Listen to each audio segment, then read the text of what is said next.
Bonjour, Antoine Depoix, hypnothérapeute. Je viens vers vous dans l'idée de partager mon expérience et mon travail dans le but de vous aider à aller de mieux en mieux.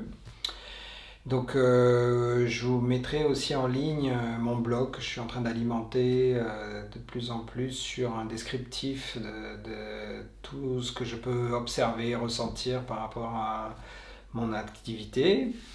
Et puis voilà, si vous souhaitez davantage de vidéos, je vous remercie de cliquer de vous abonner en dessous en cliquant sur le petit bouton rouge et puis de cliquer aussi sur cette cloche qui est juste à côté de manière à pouvoir recevoir librement les nouvelles vidéos. Voilà, donc je vous souhaite une agréable journée et puis je vous dis à très bientôt. Au revoir. Donc une autre particularité de la pensée qui est quand même très importante, c'est de comprendre que euh, les pensées que l'on a s'amplifient en nous. C'est-à-dire, si on a des pensées positives, qui vont vers, admettons, un projet, le désir de créer quelque chose, notre imaginaire qui va vers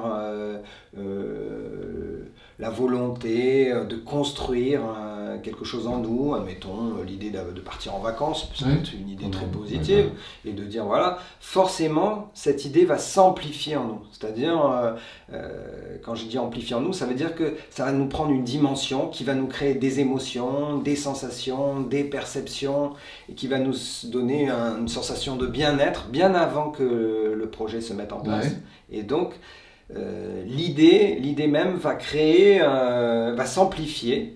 Oui. J'aime bien le mot amplifier, c'est-à-dire ça va prendre une dimension qui va nous rendre de plus en plus positif. Oui. Voilà.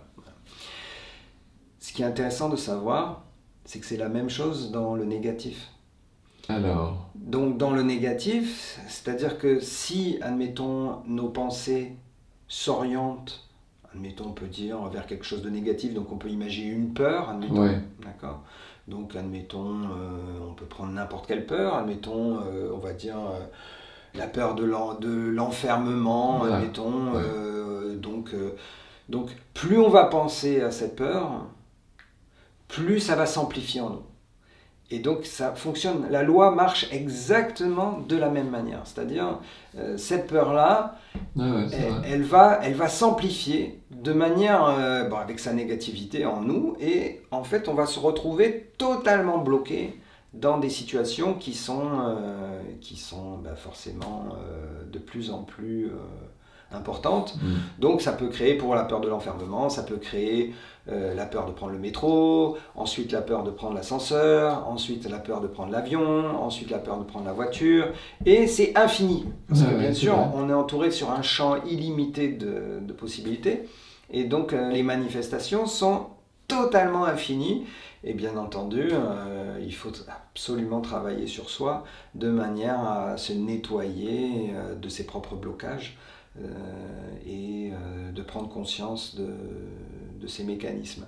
Je fais juste une parenthèse avec la vidéo d'avant, c'est de comprendre que ce mécanisme-là, c'est aussi dans des pensées intérieures, c'est-à-dire la petite voix intérieure qui crée ce phénomène. C'est pas forcément monter à la conscience, c'est des choses que l'on rumine à l'intérieur, et donc c'est très important de regarder la première vidéo pour comprendre et faire cette différence entre les pensées extérieures et les pensées intérieures, parce que ce système de blocage fonctionne beaucoup plus sur ces pensées intérieures. Ah oui. Voilà.